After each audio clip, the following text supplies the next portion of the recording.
Shalom to everybody logged in. Keeping the Shabbat service with our faithful servants.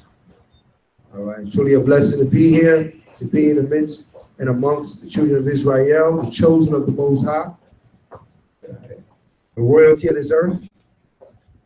So we're going to get into the portion, and the portion for this Shabbat day. We're going to be going into the book of Genesis, and we're at the 23rd chapter, starting with the first verse. But we're going to take Genesis, take it all the way up to the 25th chapter and the 18th verse. So that's Genesis 23:1 to Genesis 25:18. Okay? All right, that's the portion of the Torah in which we're going to review today. And if y'all are willing, we will also take part in the Haftorah, which is 1 Kings 1:1 to verse 31. 1 Kings 1:1 to verse 31 of the book of 1 Kings. And what chapter are we up to in Joshua? Yesterday, yeah, 6. Last week we read 5. Okay, so we're doing chapter 6 of Joshua. All right, all praises. Colossians 3, verse 17. Let's give all praise to the Most High in the name of the Mashiach Yahushua. Colossians 3:17. And whatsoever you do in word or deed, do all by Hashem Mashiach Yahushua, giving thanks to the Most High, the Father by Him, by Hashem Mashiach Yahushua, Amen.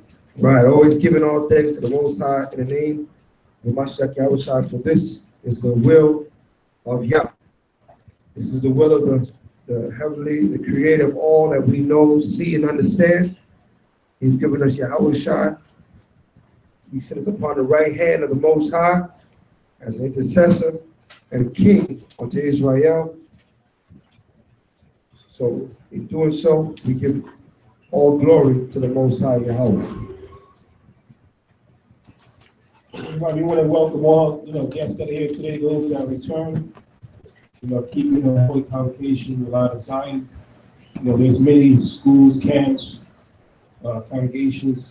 We know you have your choice, your pick of places. So we thank you for being here with us today. This Holy Congregation Shabbat. Genesis 23, verse 1. And Sarah was 107 and 20 years old. Mm-hmm. There were the years of the life of Sarah.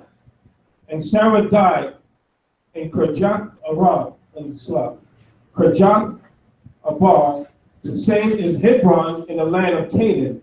And Abram came to mourn for Sarah and to weep for her.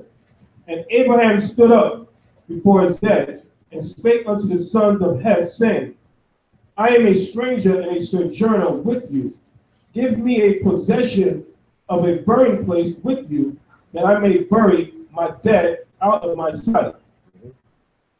And the children of Heth answered Abraham, saying unto him, Hear us, my Lord, thou art a mighty prince among us.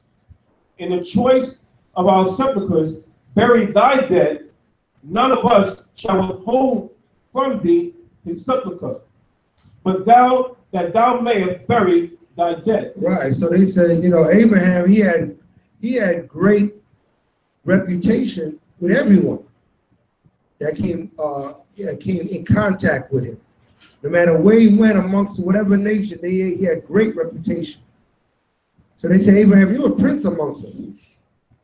Okay, you can bury your dead, and it's something nobody gonna hold back except to cover Abraham, right? Because they know that the Most High rolled with Abraham. Okay, you will see even when the nations recognize that the Most High is with you, they will open up doors. They will make things happen for you.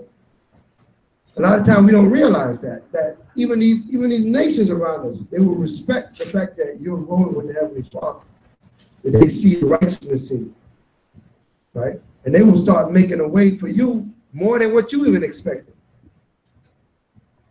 Okay, read on.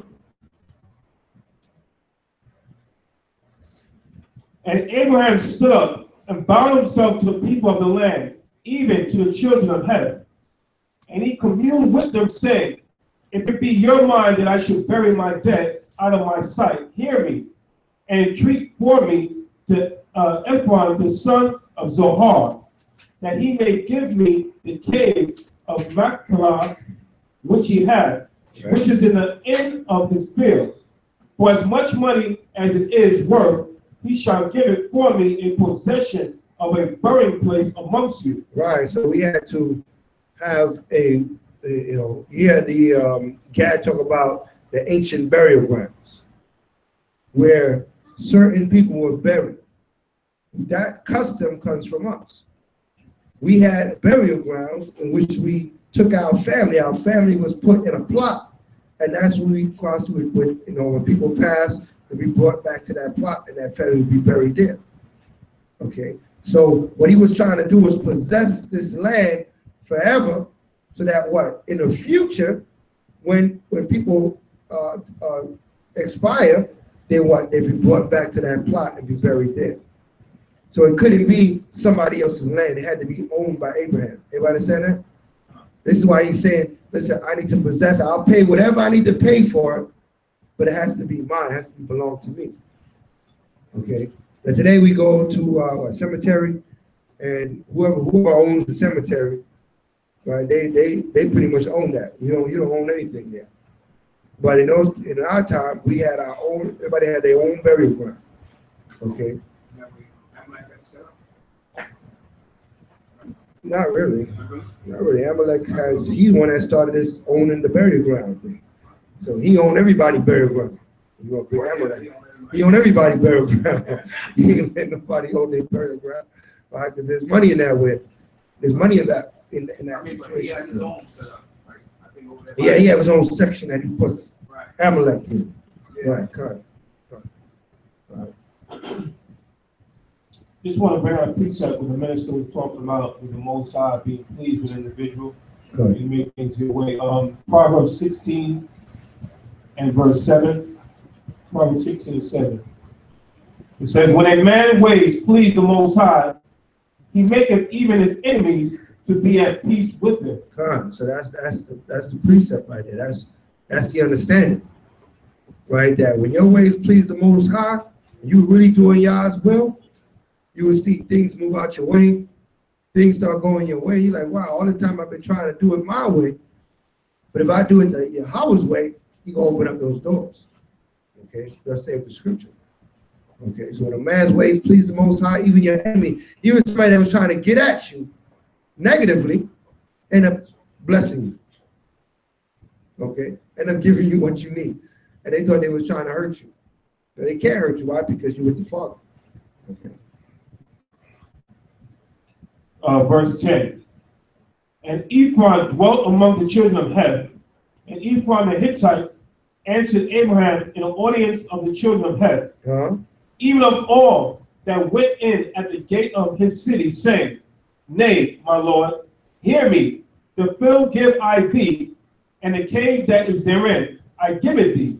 In the presence of the sons of my people give I it thee. Bury thy dead. Right, he said, I'll give it to you. You got to pay nothing for it.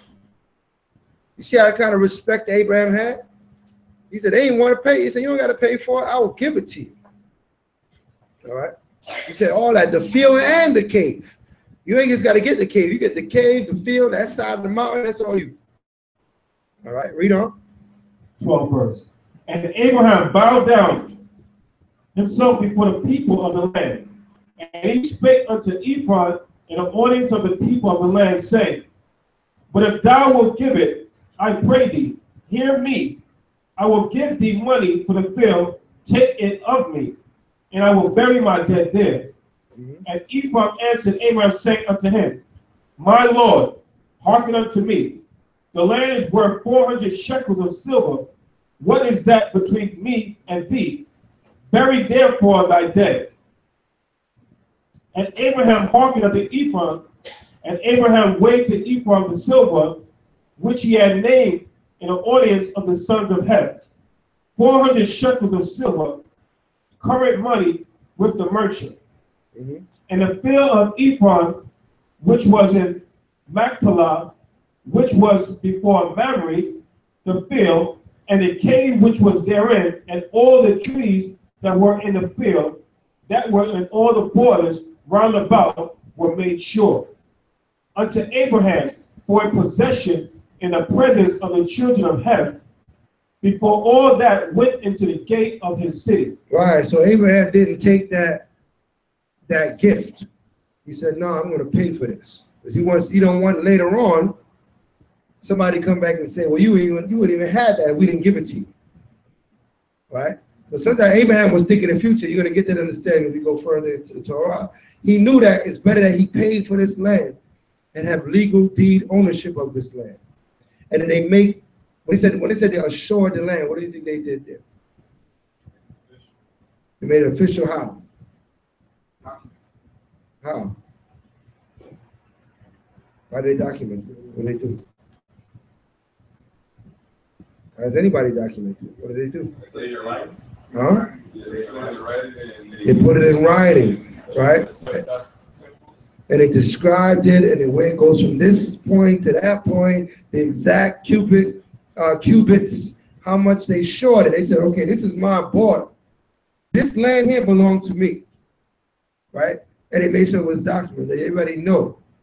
They could have fenced it too, or not fenced it, but put pillars to show where the land starts. So you know, okay, beyond this line, you're in Abraham's land now. Because remember, he's in another people's land. Abraham don't have a land yet. Right? The land was promised to Abraham, but he's not in the land yet. So he's going through the land of Heth, right? And so he wanted that land to be plotted, documented, paid for, witnessed. Everybody saw it go down, right? He didn't want no secret deal, and somebody could later on say, how you get that land? Everybody saw how I got it. Okay? All these things were done for a reason. Because you gotta have witnesses. You gotta make sure things is being established. Okay? And there's no secret deal going on here. All right? Well, who today knows that is their particular job to do something like today? What do they call them? Huh? When it deals with real estate or plotting out land, who does that today? It's a specific title. I kind of said the word. Surveyor. Right, surveyor is the one that actually goes out. They tell exactly the dimensions, the length of the land, and it's marked. Right. So that's when they, a lot of things we read about, and when you read it, when the story is read, that's a big real estate transaction that is transpired. Yep. Okay, but like the minister said, Abraham knew that he had to get this thing legal. Yeah. In writing, exactly, showing his plot, what he was going to be ownership to. So they could come back later on and say, well, we want it back.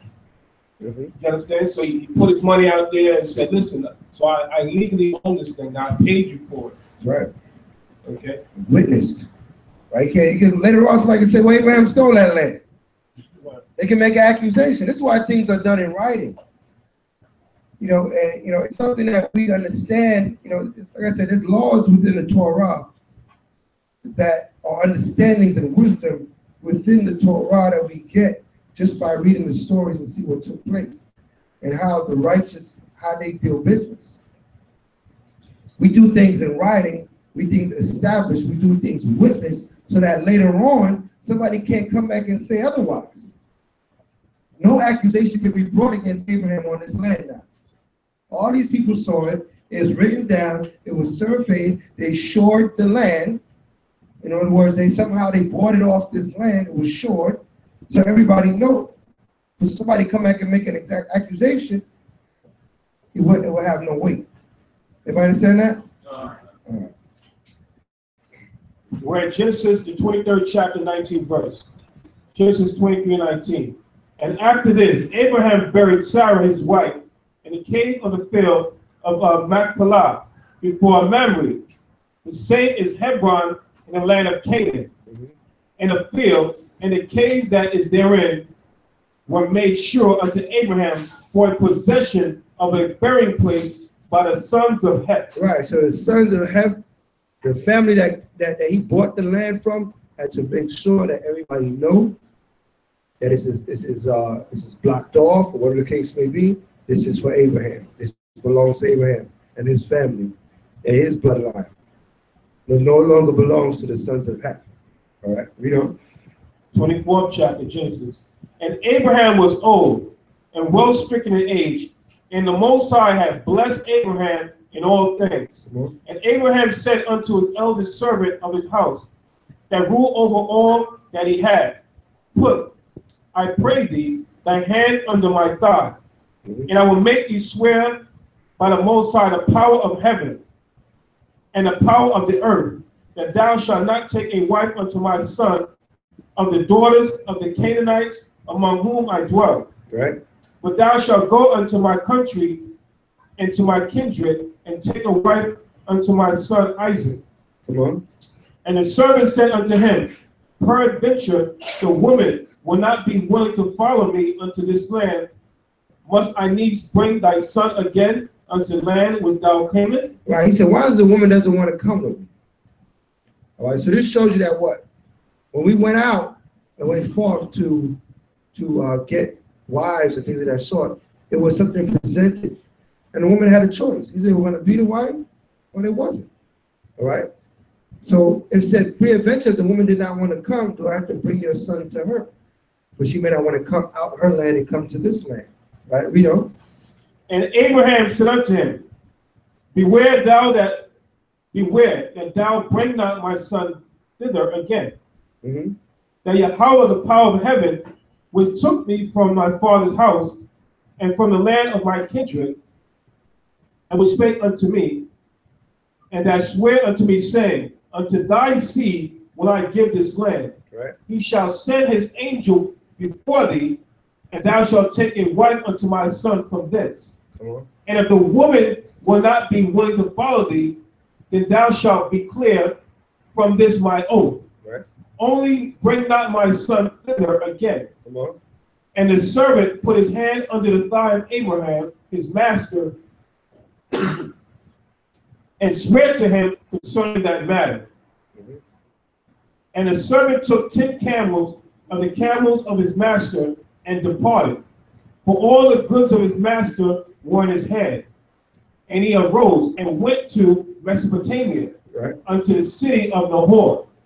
And he made his camels to kneel down without the city by a well of water at the time of the evening, even the time that women go out to draw water. So now let's get the scene, get the understanding. Why did he take 10 camels? What was the purpose of taking 10 camels? Bring gifts, that's right. So each camel had what? They had a load on them. So that's how we used to run. Like, see how you see a train today? Where each car has a load? That's how we used to run. We used to have what, the camels, and they used to be tied one to another, and each one of them holding a load. So that the load was distributed amongst the camels and bring. So he was bringing a great reward for this what? For the woman. All right? He didn't come empty-handed and say, oh, I'm just going to go get this woman. You know, he didn't go trying to kidnap a woman, and he did that to that effect. He came ready to pay, ready to bring forth gifts and receive the woman. All right? This is righteous culture. This is how we did things. Okay, read on. And he said, O Yahweh, power of my master Abraham, I pray thee, send me good speed this day, and show kindness unto my master Abraham. Right. Behold, I stand here by the well of water, and the daughters of the men of the city come out to draw water. Come on. And let it come to pass that the damsel to whom I shall say, let down thy pitcher, I pray thee, that I may drink. And she shall say, drink, and I will give thy camels drink also. Right. So he prayed to the Most High how he would, if it be his will, how this is supposed to go down. Right. And in his prayer, he put forth how he wanted to be able to determine which woman this is. Right. If he asked the woman for water, that she gave him water, but not just give it to him, but want to give water to all his camels as well. Right. Read on. Let the same be she that thou hast appointed for thy servant Isaac, and thereby shall I know that thou hast shown kindness unto thy master. And it came to pass, before he had done speaking, that behold, Rebekah came out, who was born of Bethuel, son of Milcah, the wife of Nahor, Abraham's brother, with her pitcher upon her shoulder. Right, so we read about Rebekah previously, right? In the when we're going over the, let's go back for a second. Hold that and go back to Genesis 22.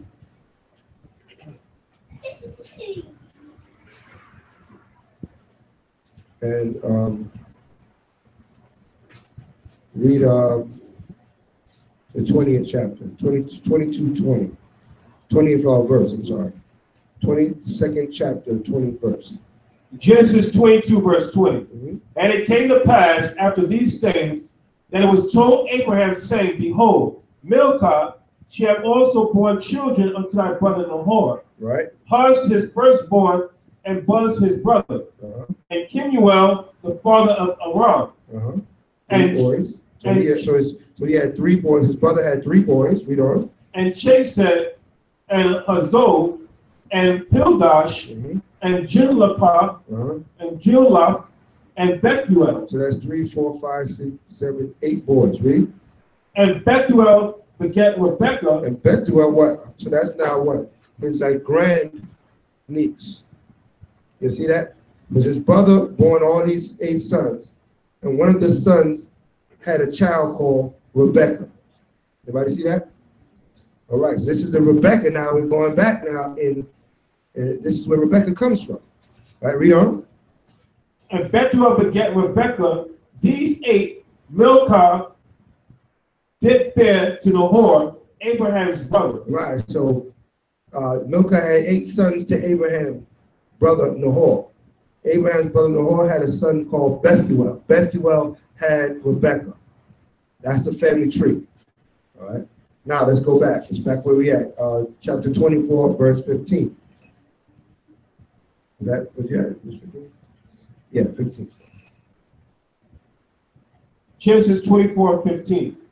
And it came to pass, before he had done speaking, that behold, Rebekah came out, who was born of Bethuel, son of Milcah, the wife of Nahor, Abraham's brother, with her pitcher upon her shoulder. And the damsel was very fair to look upon. Right, so now, Rebekah how is she related to Abraham? What is Abraham to Rebekah?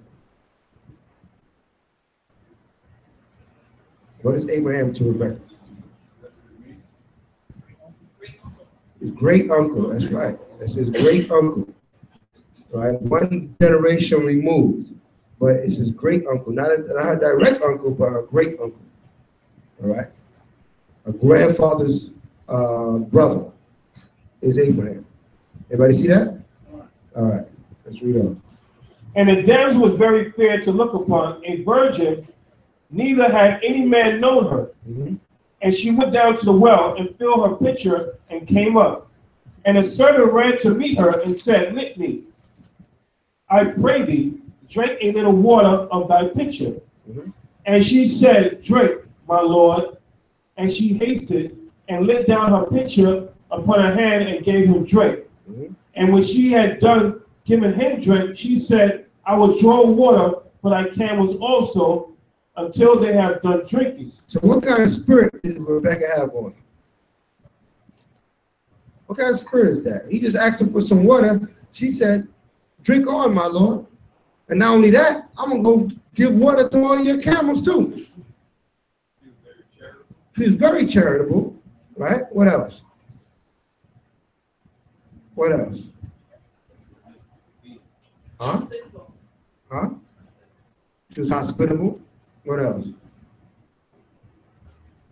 Think of everything that she said. What spirits are you seeing there? When she said, my Lord, what spirit is that? It's righteous, obedient, most high. It says humble, right? She said, I know not you. She could have said, I don't know who you are. You asked me for my water. You know what I mean? She said, no, drink on, my Lord. Right? She had the fruit of the Spirit on her. I want to tell you, the fruits of the Spirit always existed. You know, you read about it, and we're going to get that in a minute, but it always existed in the actions of the righteous. So we got to look at how they interacted. How did they, because they didn't have to be shown the fruit of the Spirit to act this way. It was already in their spirit to be like this because they were righteous. Okay, so they didn't have to be shown to be hospitable. They didn't have to be told to be humble. She didn't have to be told, you know, the camels need water too. She could see it for herself and take action and say, I'm going to give them water too. All right, hold that. Let's get in the Apocrypha.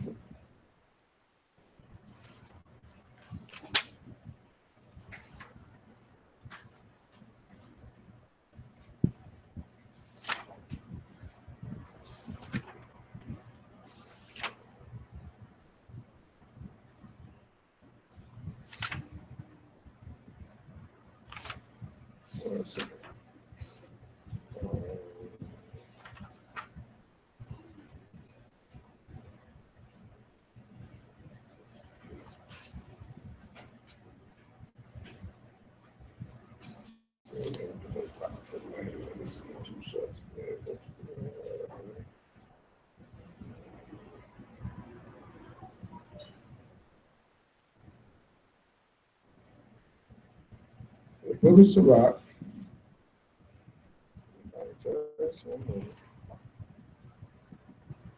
Let's say, get his one daughter better than the other. Huh? Get his one daughter better than the other.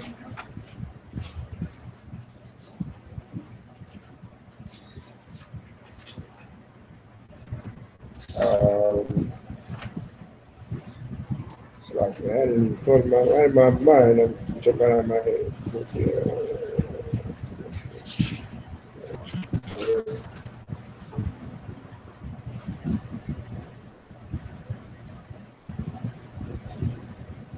Sirach 36:21. Sirach 36:21.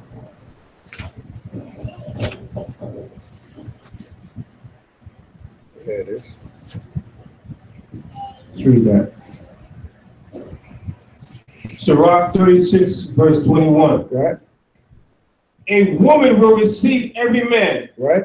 yet is one daughter better than another. Right, so is one woman better than another? What makes one woman better than the other one?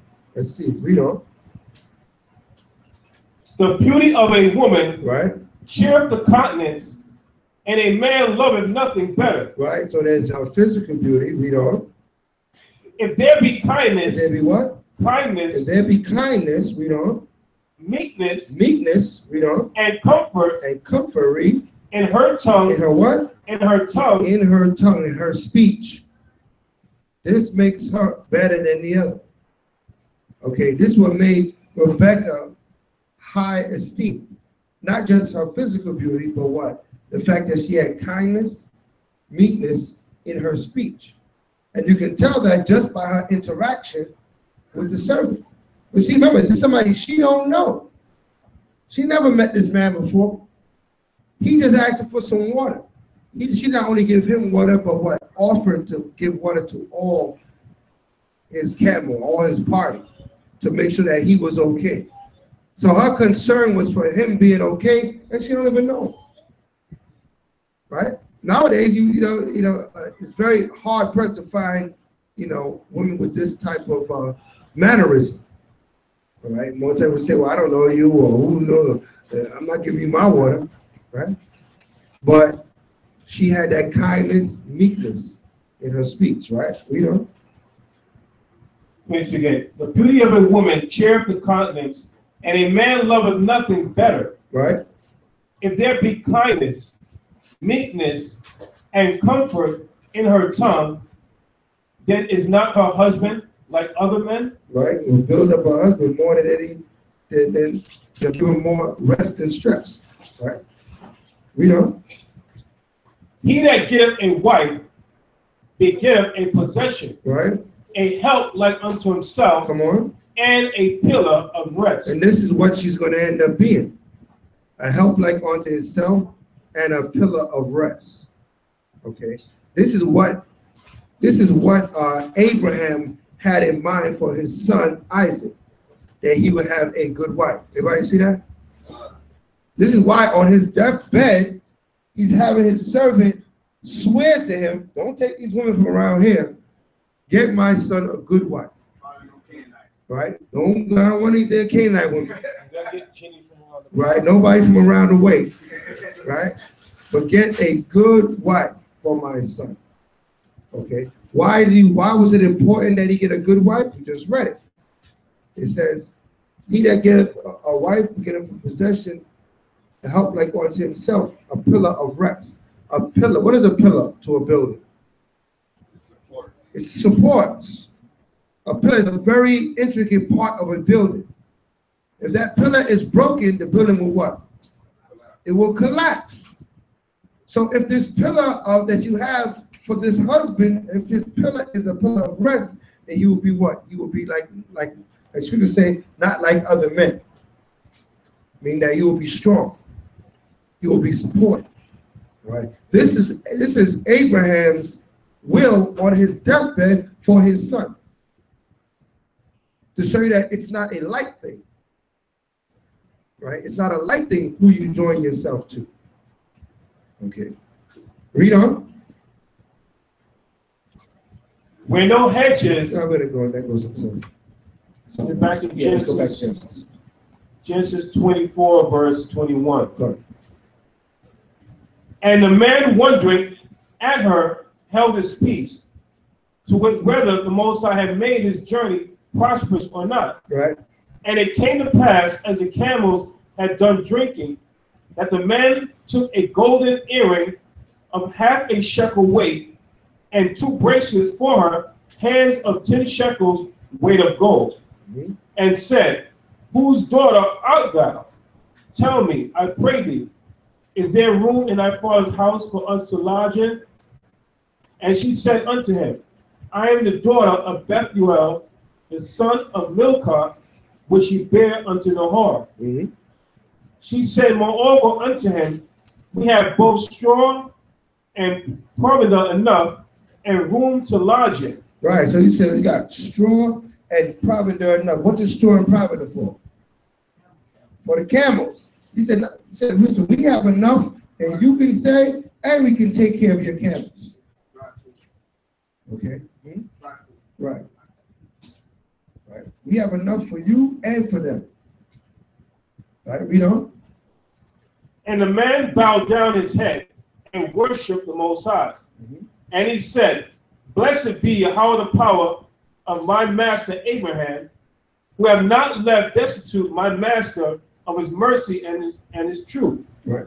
I being in the way, and the Most High led me to the house of my master's brethren. And the damsel ran and told them of her mother's house these things. Right, so the damsel heard the prayer of the servant go up, and he said, oh, she realized that that he has come to meet her. All right, she realized that he has come to meet her. Not to this point did she even know what this man was about, but was willing to be so generous and how could you say hospitable, as the word was used, right, to this man. All right, read on. And Rebekah had a brother, and his name was Laban, and Laban ran out unto the man unto the well. And it came to pass, when he saw the earring and the bracelets upon his sister's hand, and when he heard the words of Rebekah his sister saying, thus spake the man unto me, that he came unto the man, and behold, he stood by the camels at the well. And he said, come in, thou blessed of the Most High. Wherefore standest thou without? For I have prepared the house and room for the camels. And the man came into the house, and he ungirded his camels, and gave straw and provender for the camels, and water to wash his feet. And the men's feet that were with him. And there was set meat before him to eat. And he said, I will not eat until I have told my errand. And he says, be gone. Right, so They set up a meal for him. This is great hospitality. Okay, come in, eat, water to wash your feet. You know, this is how we deal with one another. Okay. That's unheard of. Right. I mean, we don't really wash feet nowadays, because most times our feet are closed up. But in those days when we walked, our feet they got dirty, right? Because their feet were open. So we provide that service to wash your feet. Okay, it's just a matter of what, bringing forth comfort. All right, that you comfort people that came to visit you, that they was comfortable in the midst in your place. You sit down, you make meat, you make food. They have what was with them, they get the same hospitality that you get. Okay, this is our way. All right, we learn another way in this kingdom. We got to get back to our way. This is our ways you're reading about here. This is how the righteous interact with one another. Okay. Well, when you think about that, the feet is what, the bottom of your body, Mm-hmm. and that's showing a high level of what, humility. Okay, that you put your hand on someone's feet, and if you read the scripture, that's something we talked about in the institute. Once in a while we do that. That's showing love for your brothers and sisters. That you do something like that. Okay, because a lot of times people scorn a person's feet, because that's the thing that's on the ground. You walk around and picks up dirt, like the minister was saying. So that's showing a higher level of humility and showing love for your neighbor. He's crazy. I ain't watching somebody's feet, bro. Maybe with a pair of gloves on, right? Pressure wash shoes.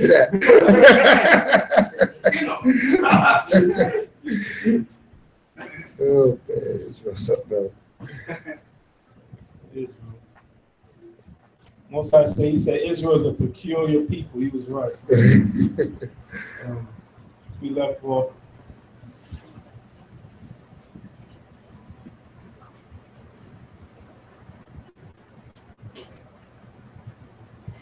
Well, right, this song like in 32. 32. Mm-hmm.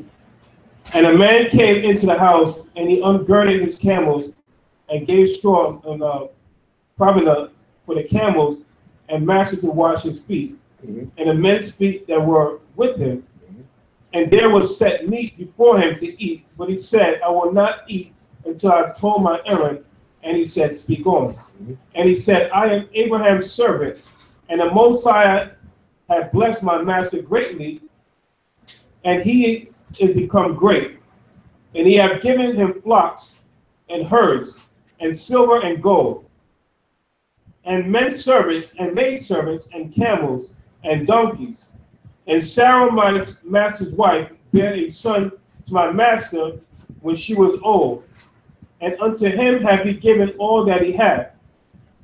And my master made me swear, saying, Thou shalt not take a wife to my son of the daughters of the Canaanites, in whose land I dwell, but thou shalt go unto my father's house and to my kindred, and take a wife unto my son. And I said unto my master, peradventure the woman will not follow me.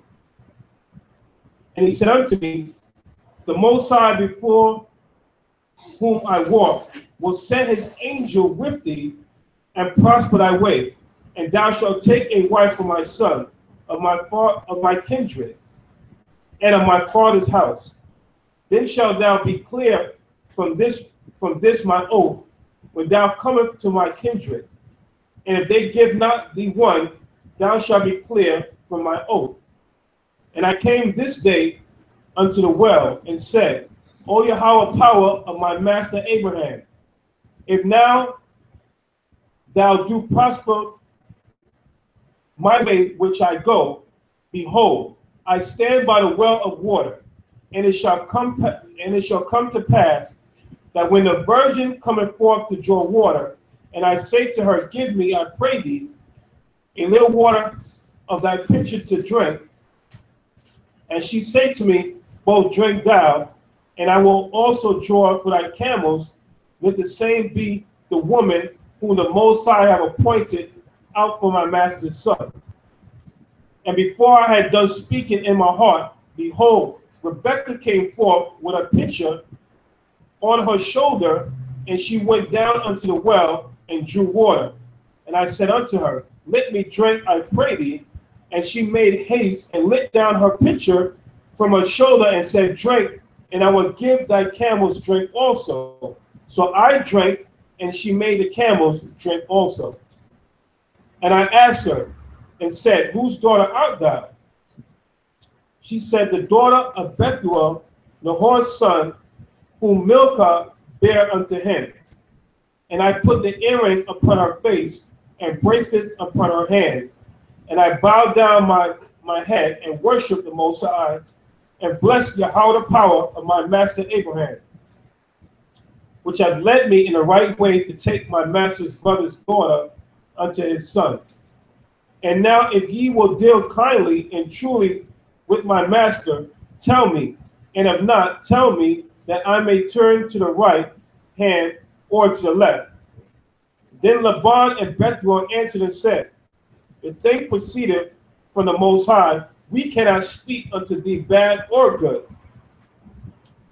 Behold, Rebekah is before thee. Take her and go, and let her be thy master's son's wife, and the Most High as the Most High has spoken. Right. So the thing he said, this is by the Most High's will. I can't speak against this. We can't, not for us to judge it, but for us to what? For be obedient. You know, every time when the Most High gives us a law and sets forth a way for us to go, it's for us to walk that way, not for us to judge it and say, yeah, Lord, you want me to do this, but I think this would be better if it was done this way. No, it's for us to be obedient to what's given to us. And then let his will be done. Okay, they understood that. They said, well, this is of the Father, so let his will be done. We're not going to get in the way of the Most High's will. We're not going to wrestle with the Most High's judgment.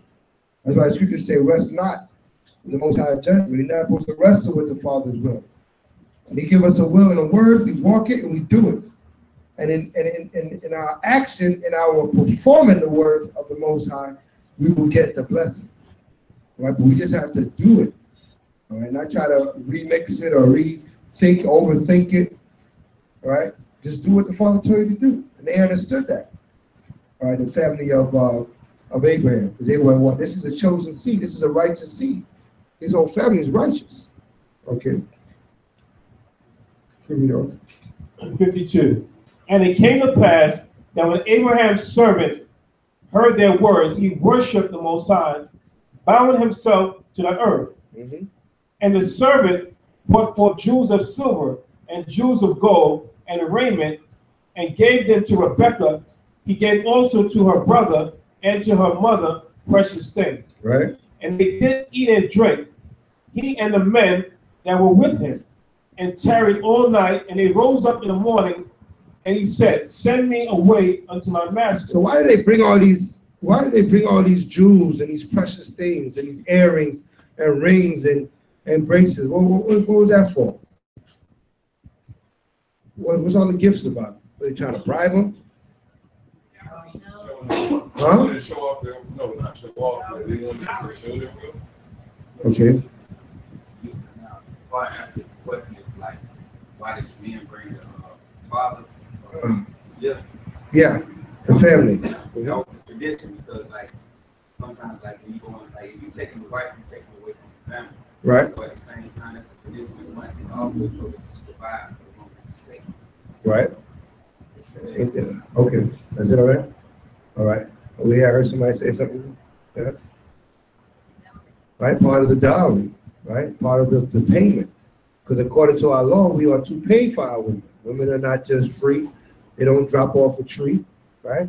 They come from a family. They was of value to that family before you came along. And you're going to take that woman away from that family. You need to trade value for value. Everybody understand that? We see it in the scripture. Let's get Exodus. Let's get the law on that.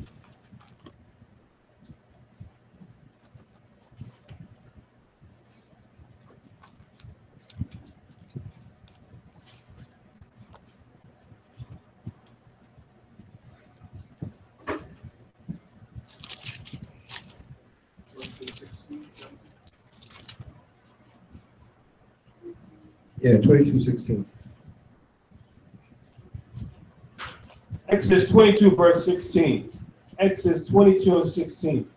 And if a man entice a maid that is not betrothed, and lie with her, he shall surely endow her to be his wife. He shall surely do what to her? Endow her to be his wife. What does it mean to endow? What does that word endow mean? Let's look up the word endow. Somebody Google it for me or get a definition. Somebody look up the definition of the word endow. So we have full on understanding.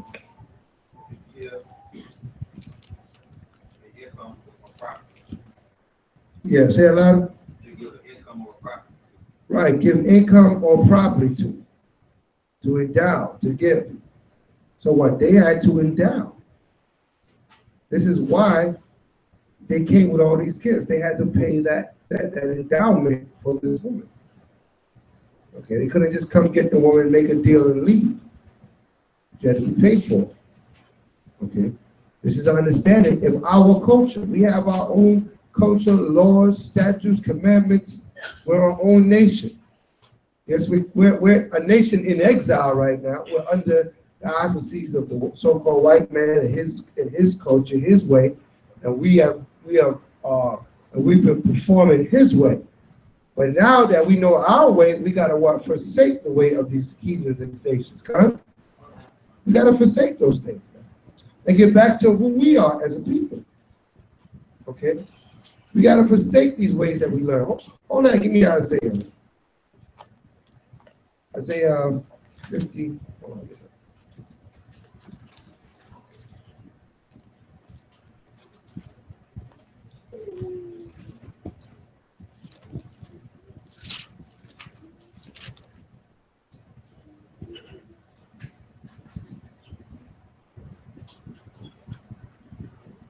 55 and 6. Isaiah 55 and 6.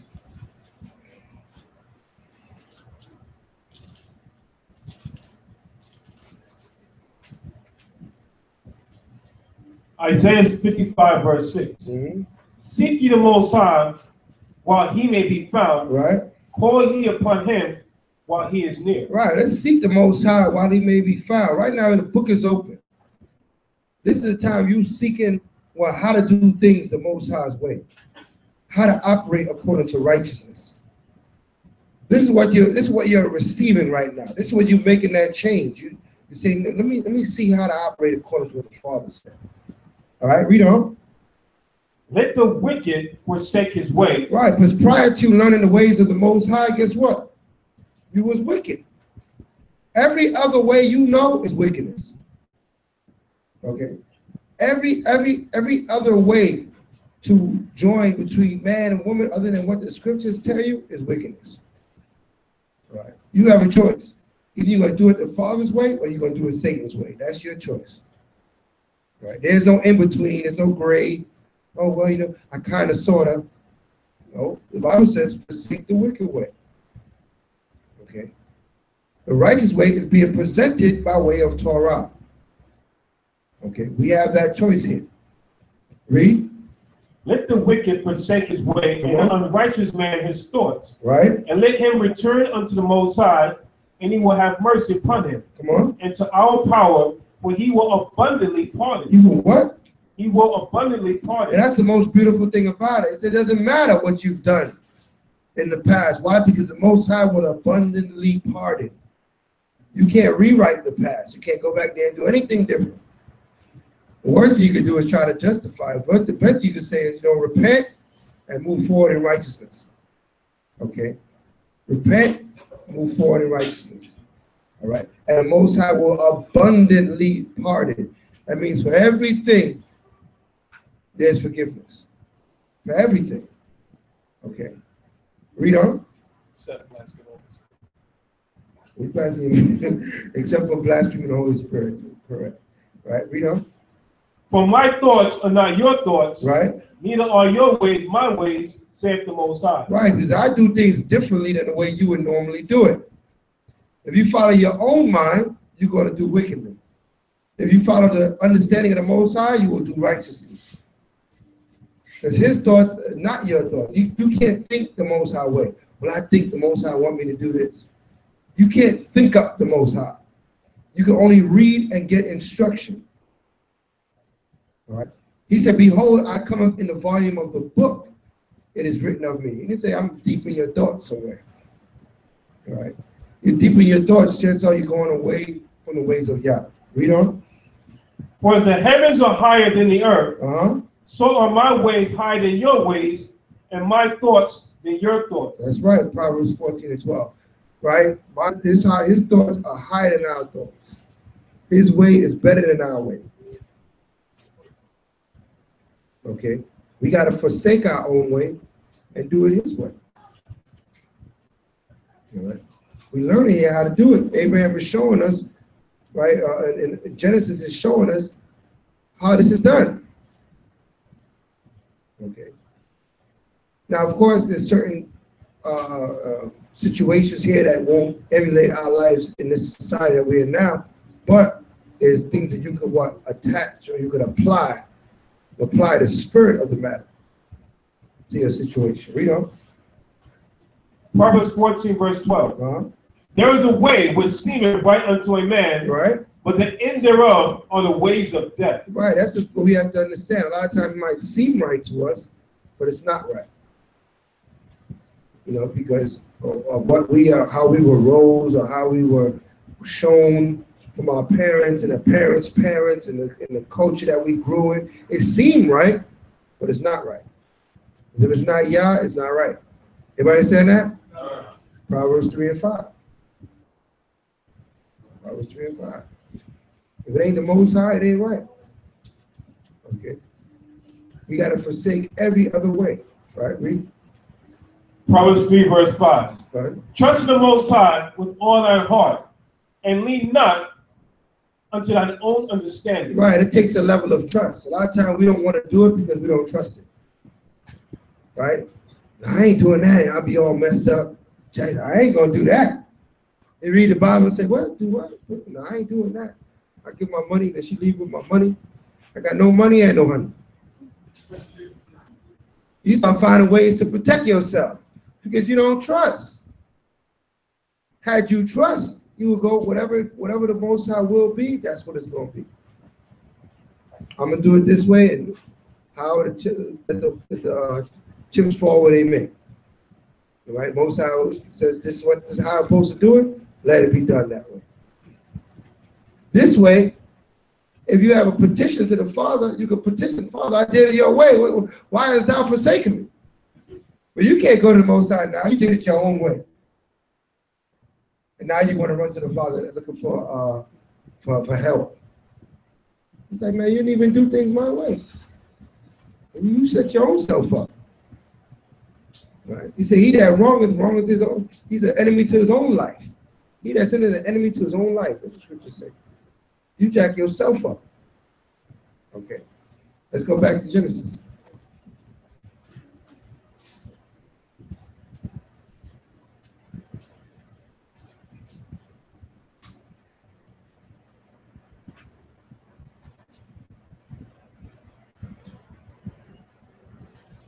So 54, verse 54.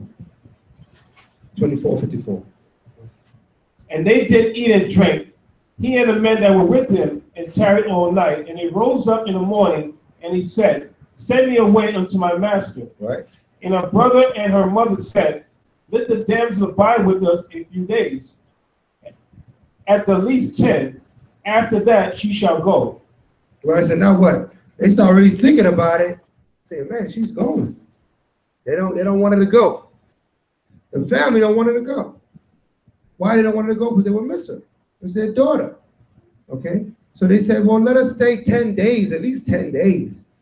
Why you gotta leave right now? It's just you just came here yesterday. And they trying to say, yo, we gotta go. They're like, whoa. We said okay, but give us some time to get used to the idea that you're taking our daughter away, And he said unto them, hinder me not, seeing that the Most High hath prospered my way. Right. Send me away that I may go to my master. Mm-hmm. And they said, we will call the damsel and inquire at her mouth. Right. So he says, well, let's ask Rebecca if she's ready to leave. Because I know she's not ready to leave yet. Right. Read on. And they called Rebekah Uh-huh. and said unto her, Wilt thou go with this man? And she said, I will go. She threw the deuces up. She was out of there. She threw the deuces up. She said, I'm out of here. What are you talking about? Wait 10 days, I'm out. Right? I will go. I will go right now. She was ready to go. All right. The family trying to hold on to her. Listen. Right? So we can see in the word the different personalities, the different things that we encounter today, they encountered back then. We're still on the same earth. We're the same people. Okay. They didn't want their daughter to go. They thought it was ready to be married and go on with her life. Right? She was of age, of marital age. Okay. She was ready to go forth and be a wife and have her children, build her house. Okay. Plus, these guys came with 10 camels. I mean, it was looking pretty, the future was looking pretty good for her at this point. You know what I mean? She's like, man, listen, I'm out right now. How many guys coming up here with 10 camels worth of stuff? Talking about they want, and you talking about wait 10 days. Listen, let's go. Let's go, I'm out. Okay, so, you know, you got to look at the whole scenario and every part to get a clear picture of what the scripture showing you. What's going on here. You know, and this thing is being done in righteousness. It's been already certified by the Most High, by everybody agreed. This be the Lord, this be the will of the Father, and the future looking bright. She ready to go. All right, read on. And they sent away Rebekah, their sister, and her nurse, and Abraham's servant, and his men. And they blessed Rebekah, and said unto her, Thou art our sister. Be thou the mother of thousands, of millions, and let thy seed possess the gate of those which hate them. That's right. Man. I mean, be kings, don't be servants. That's what we say. Let your children be kings. Let them possess the gate of them that hate them. Let them be on top. She'll be the mother of thousands and have a glorious household with many descendants. All right, that is a blessing. Nowadays, you know, women don't even want to have children. You know what I mean? It was children is a blessing. Okay, and the generations that come thereafter, right? And the generations that come out, that's a beautiful look back. Some of us can look at our grandfather, grandmother, great grandmother, and see how from that woman, how much people came out of that. It's something to look at. Say, wow, man. She had all the children had children, the children had children. You know, and look, all this come from our grandparent, our great grandparent, whatever the case may be. Right? That's a blessing. That's sort of the Most High was blessing the fruit of our body. And the fruit of the lineage of our forefathers was being blessed, being spread, being multiplied. Okay, that's a beautiful thing, right? So we gotta have that mentality or get it back. Okay, remember we was discontinued from our heritage. We are now being reconnected with what it means to be Hebrews again. We've been black too long. We gotta get that Negro out of you. Okay. And get reconnected in who the Father made you to be. And that's what you're learning when you go to Torah. Who were we? You ask our people, what are we doing before the slave trade? Who were we before we were slaves? Right? A lot of our people can't answer that question. Because the only history they get is what? Slavery and civil rights. Rosa Parks and Martin Luther King. And our children are taught beyond slavery. Beyond slavery, you were the royalty of this earth. Look at our actions. Look how we interact. Where do you know this going down in the earth today? Where man, you know, say go forth to the family, go get the wife. He's so important to the father on the deathbed. Send his servant out to get a woman that's what? That's what? Generous and righteous. From a good seed, good stock, good family. All these things were being what? A concern.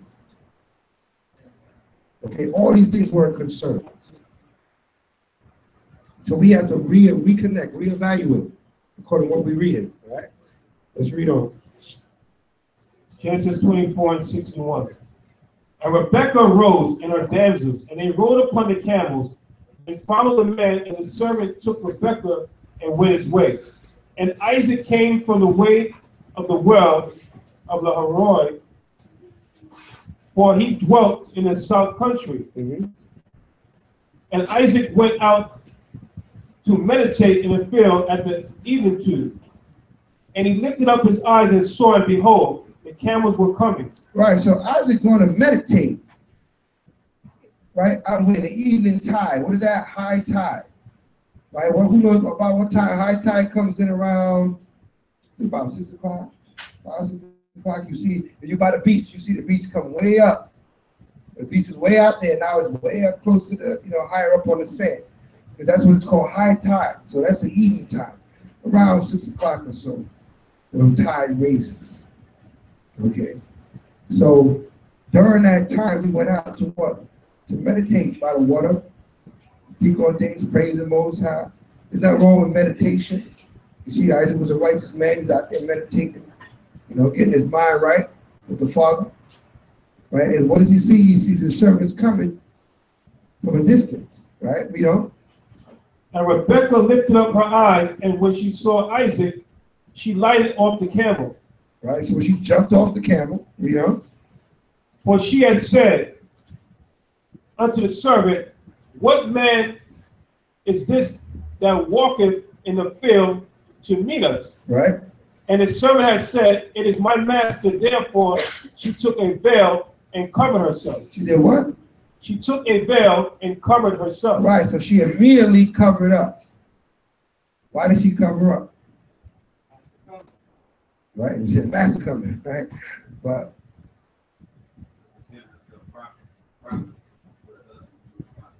that's right. This is where they get the whole thing of what in a wedding. What do? They put the veil, and the man lifts the veil off, and all that stuff. They get that idea from the scripture. That what you ought to be presented veiled. It's a sign of humility. You humbling yourself before your husband to be. All right, you're giving yourself to your husband, so you're humbling yourself to him. All right, this is why you're veiled, and then you're unveiled. So you're veiled up, you're covered up, and then it's for the husband to unveil you, to reveal you. Okay, so this is part of our culture. We see them twist our culture in the society, and we don't know. Some of the other nations, they wear veils for other reasons, but it was always a sense of humility. When a woman veils, it's a showing of humility. Okay, she's hiding her what? Her beauty. Her beauty is part of her what? Her power, her glory, right? Like our women cover their heads. Your hair is part of your beauty, your glory. So you cover your hair, right? You cover, they also cover their face. That's part of their beauty, their glory, right? You cover your body, right? Right? You wear modest apparel. You cover up your body. Your body's part of your beauty, your glory, right? These things ought to be covered up, right? Everybody understand that? All right. So you see the spirit is right there in the scripture, right? Right, but we see everything in this society is contrary because we already read when the servant saw it, said what she was fair to look upon. Mm-hmm. So quite naturally, in this society, what's the first thing a woman do? She wants to flaunt that beauty. Okay, or whatever she has, but in this instance, what did she do? She hid herself. Okay, so we see everything in this society is contrary to the will of the Most High. Okay, so that's why it behooves us to continually go into this Torah to understand the ways of the Father, what He expects of us, the expectation of the kingdom of the Most High, because everything has been tainted, everything has been changed. The whole script has been flipped in this society. Okay, so when we want to see with the way the Most High wants things, we gotta make sure we understand, things that are written.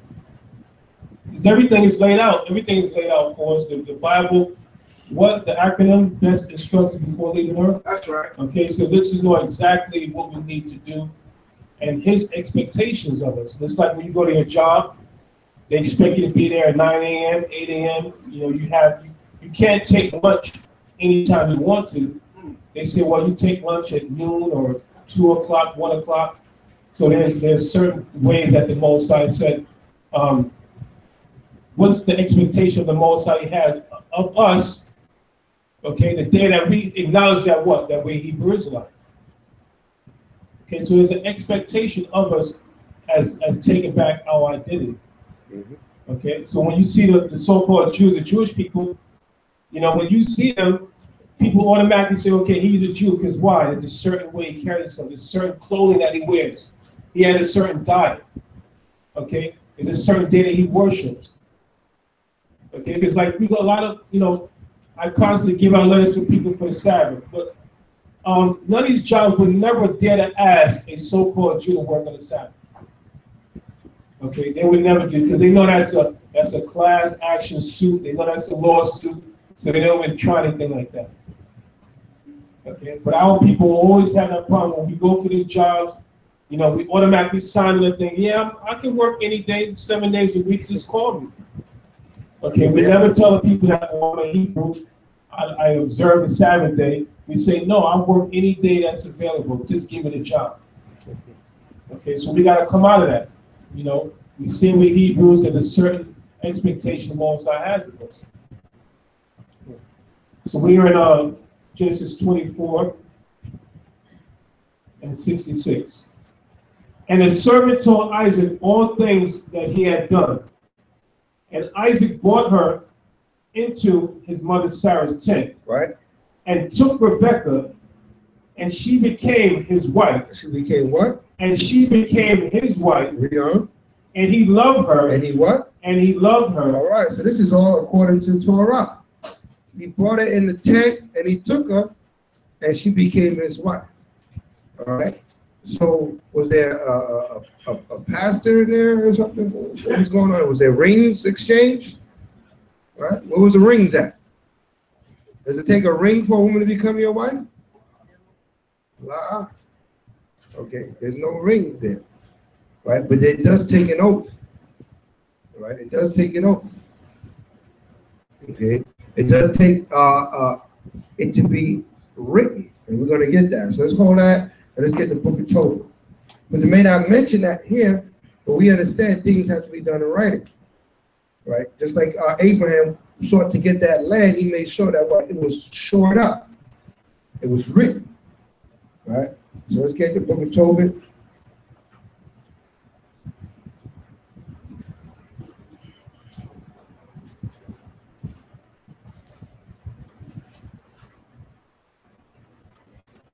And get the 7th chapter. And get the 14th verse. We'll start with the 13th verse. Tobit, the 7th chapter, 13th verse. Then he called his daughter Sarah, and she came to her father, and he took her by the hand and gave her to be wife to Tobias. Right. Saying, behold, take her after the law of Moses, and lead her away to thy father. And he blessed her. And called Edna his wife, and took paper, and did write an instrument of covenants, and sealed it. Right. So what's that paper? That is what they call a marriage certificate. That is a marriage license, whatever they want to call it today. Right? That is a piece of paper that says what? This is your wife. Right? Edna, his wife, her mother, came and brought this instrument and had this thing documented. Okay? Had it documented. So now, no one can bring any railing accusation and say, oh, that's not your wife. This is such and such wife. I got papers that say who she is. Okay? So this is very important that we do things in writing and we understand the importance of doing things in writing. All right? You know? And Isaac brought her into his mother Sarah's tent and took Rebekah, and she became his wife. And he loved her, and Isaac was comforted after his mother's death. Right. He said he loved her. Hold that. And give me Ephesians.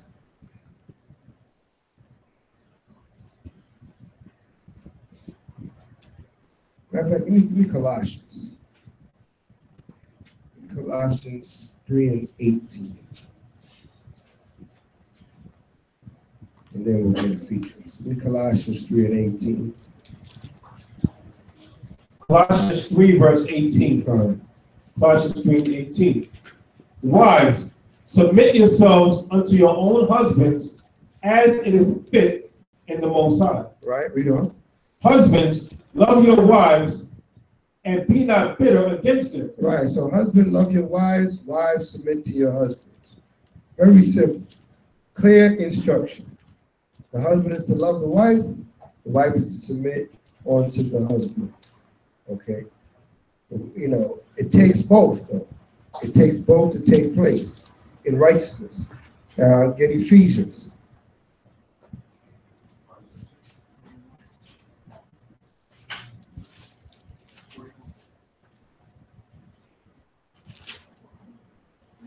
Ephesians 5, verse 21. Ephesians 5, verse 21. Submitting yourselves, 20. Giving thanks always for all things unto the Most High and the Father, in the name of Mashiach Yahushua. Right. Submitting yourselves one to another in the fear of the Most High. Right. Wives, submit yourselves unto your own husbands as unto the Most High. Right, unto the Lord, unto the other one. So wives, submit yourself, just like you submitted yourself to the will of Yah, you submit yourself to the will of your husband. Is that complicated? No. Is it difficult? Yeah, it's difficult in this society, when the society teaches you to do otherwise all the time. All right? But we are leaving this society, we're forsaking the ways of this world. We are what? Reconnected with our culture, the Hebrew Israelite culture, the culture that the Heavenly Father has given unto us. Right, read on. For the husband is the head of the wife, Right. Even as the Mashiach is the head of the church. Right. And he is the savior of the body. Come on. Therefore, as the church is subject unto Mashiach, so let the wives be to their own husbands in everything. In everything. Okay, so what? Subjection, submission, in everything. All right, not in just some things, not in the ways that you feel like it, but in every aspect. All right, this is what the Father requires. Read on. Husbands, love your wives. There it goes again. That's the third time we read that. Right? Isaac loved Rebekah. Okay, Colossians said the husbands to love their wives. Again, Ephesians, husbands, love your wives. All right, very important to understand that. All right, read on. Even as the Mashiach also loved the church, right, and gave himself for it. How did the Messiah show his love to the church, to Israel? All right. Right, he did. Say it louder. Right. He suffered for the children of Israel. He didn't die for anybody else. Okay. He only suffered for the children of Israel. And it was the will of his Father, but this is why he did it. Read.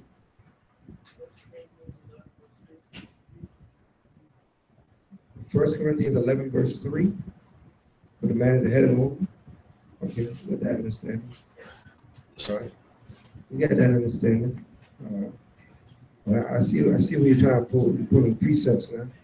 So good. Right? So the husband loving their wife. So now what does it mean to love your wife? Well, how you do that?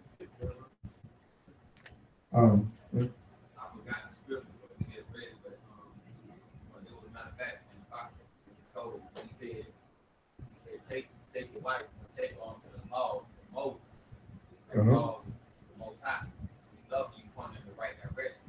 You ain't really leading you, but the Most High. That's right. You're leading her to the Most High. But let's get scripture with it. Let's get Peter's.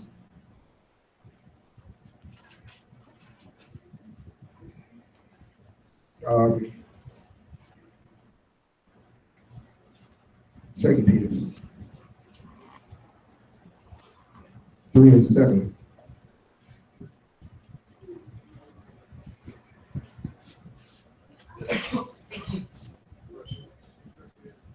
I'm sorry, I'm looking at 1 Peter 3 and 7. I don't know why I'm saying 2 Peter. 1 Peter 3 and 7.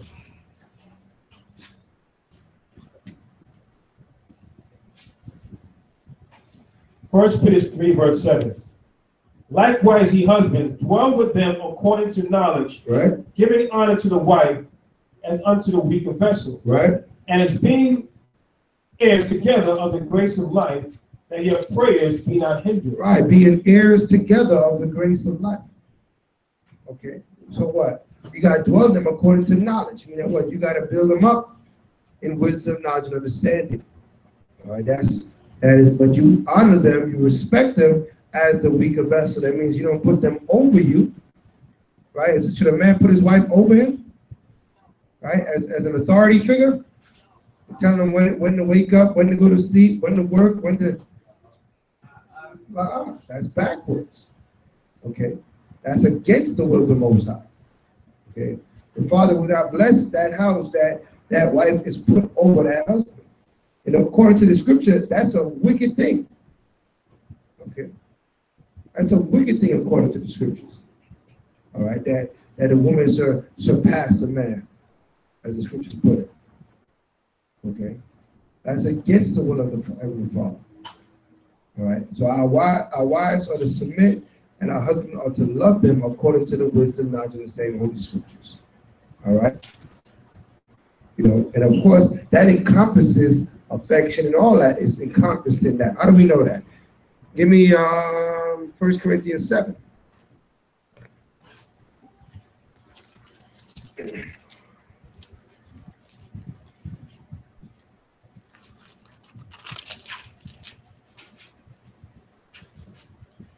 Seven and 3.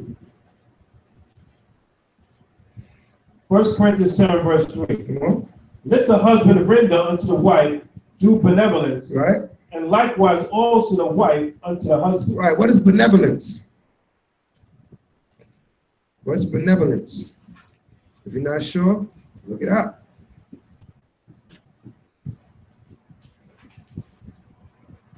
What is benevolence?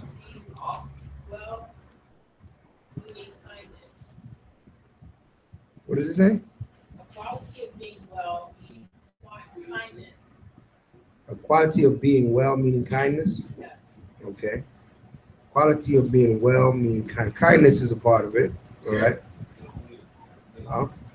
It's like charity, like goodness, kindness, or benevolence.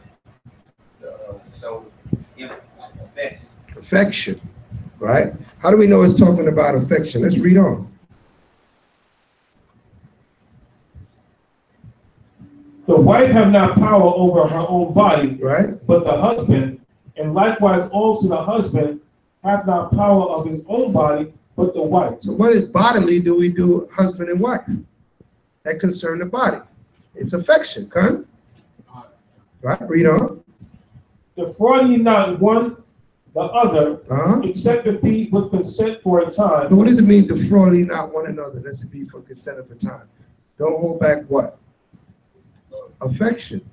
Physical affection. Don't hold it back unless it just be for consent for a time. Okay, read on. That ye may give yourselves to fasting and prayer, Right? and come together again, that Satan tempt you not for your inconsistency. Why? Because if you hold yourself physically from your husband or wife, then what? Here comes Satan, right? To get in the midst of your relationship and will jack it up. All right?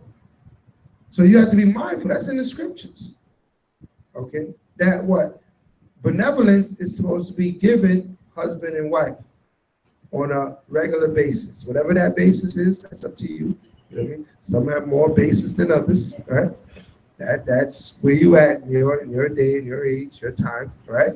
But it's to be given and not inconsistent. Okay, in this society they say, well, women, they teach our women to use it as some sort of bargaining tool, right? It's not supposed to be a bargaining tool in the house. It's supposed to be according to righteous affection. All right, according to righteous affection. All right. So that's how we show benevolence. That's how we love our wives. All right. Loving your wives is not making them the boss. Okay. All right. Give me that. Let's get our Proverbs real quick. Since I'm there. Might as well go there. Proverbs 30, 31. Samuel.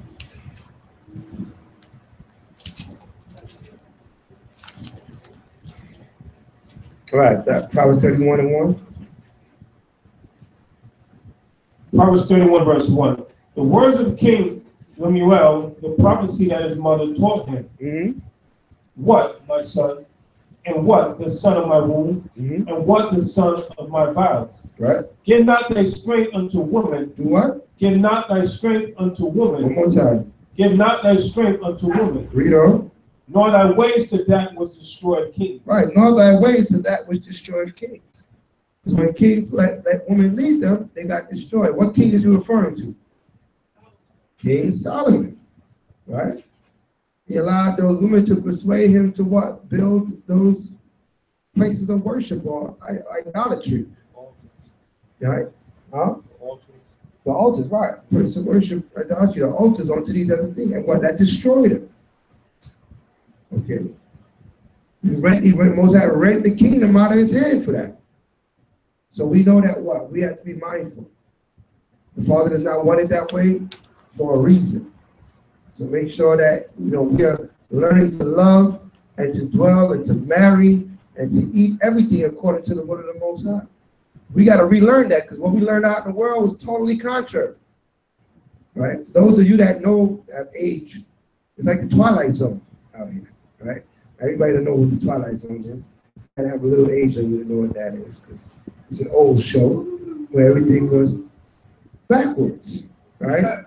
So everything was strange. Right? This is how we live. The society we live in right now is like the Twilight Zone. Okay. So everything is backwards and strange, but what? We're coming back to the light. We're coming back to know Yah, to know how to do things the right way, not to wonder or question and think, well, I'm not sure. Is this right? Is that right? No, you are sure. It's written. If you're not sure, read it again.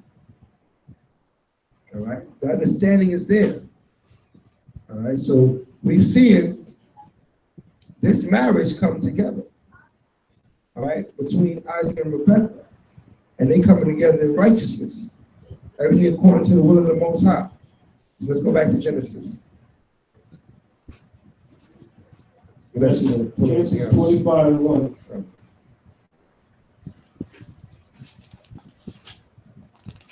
Genesis 25, verse 1. Then again Abraham took a wife, and her name was Keturah. And she bare him Zimran, and Jokshan, and Medan, and Midian, and Ishbak, and Shu'ah. And Jokshan begat Sheba. Right, so what? Abraham started to have another set of children. How old is Abraham at this point? Huh? He's well over 100. How old was Rebecca when she passed away? We just read it. How old was Rebecca when she passed away? How old was she? We just read it, right? That was the first verse we read today. 127, right? Who's older, Rebecca or Abraham? Abraham was older than Rebecca by how many years? Who remembers? Huh? No, 10 years. 10 years. He's 10 years older than her. All right, not 20 years. Right? So that means that Abraham is at least how old at this point? 137, 140 years old. And he's still bringing forth all these children. So you know what I mean? So you gotta understand the age, men can have children for their whole life. Okay? Their whole life. So he got this, I don't know how old this woman is, they'll tell us, but she's bringing forth children, right? And he's still putting his children out there. Okay? Let's read on. Third verse. And Jokshan begat Sheba and Dedan, and the sons of Dedan were Ashur and Letushim and Laumim, and the sons of Midian and Ephah and Epher and Hanak and Ebadah and Eldaah. All these were the children of Keturah. And Abraham gave all that he had unto Isaac. But unto the sons of the concubines which Abraham had, Abraham gave gifts and sent them away from Isaac his son, while he yet lived eastward and unto the east country. Right. So what? He gave them gifts, but Isaac got the majority of his lot. He got his riches. Everybody got something, but Abraham got the overwhelming majority. Isaac got the overwhelming majority of Abraham's possessions. And these are the days or the years of Abraham's life, which he lived, 180 years. 180. How old was he? 175 when he finally passed away. All right, 175. All right, read on. Then Abraham gave up the spirit and died in a good old age, an old man and full of years, and was gathered to his people. Right.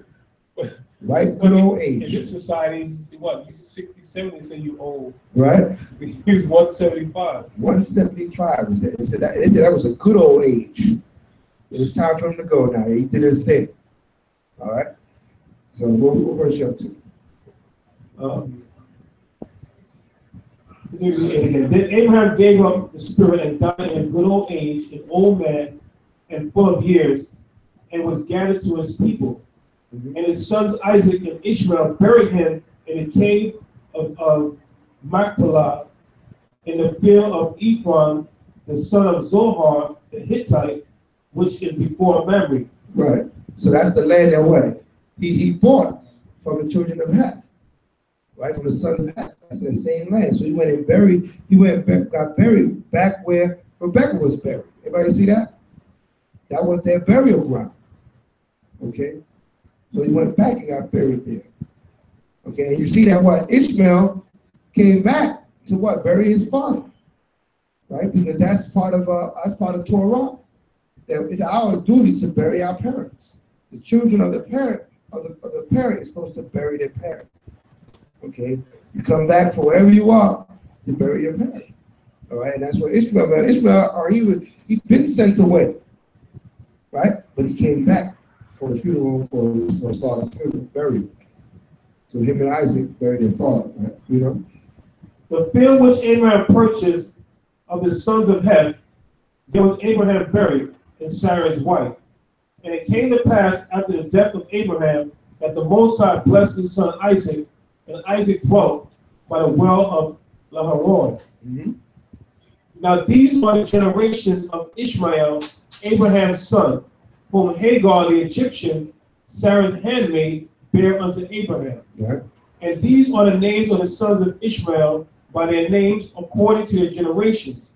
The firstborn of Ishmael, Nebaioth, and Kedar, and Abiel, and Mibsam, and Mishma, and Duma, and Masah, Hadar, and Tema, and Jetor, and Lapish, and Kedemah. These are the sons of Ishmael, and these are their names by their towns and by their castles, 12 princes according to their nations. Right, so the father, he told him that he was going to have 12 princes out of Ishmael. Okay? So there was going to be 12 princes, and that's what took place. So as he blessed Ishmael did have those 12 princes. Right? And to this day, they said he would dwell amongst his brethren. And who's Ishmael today? The Arabs, and they still dwell amongst their own. Okay, all those Arab nations are right border next to each other. There's a cluster of Arab nations all bordered next to each other. Right? Why? Because this is a part of their prophecy. All right? It's part of their prophecy. Read on. And these are the years of the life of Ishmael, 137 years. And he gave it the spirit and died, and was gathered unto his people. And they dwelt from Havilah unto Shur, that is before Egypt, as thou goest toward Assyria. And he died in the presence of all his brethren. Right, he died in the presence of all his brethren. So that's the end of this portion. of the Torah. All praises be to the Most High Yah, very edifying Torah portion. So at this time, we're going to go ahead and take the break. And then we come back, we're going to do the Joshua and the half Torah. We do the half Torah and then Joshua. Gone? Hallelujah.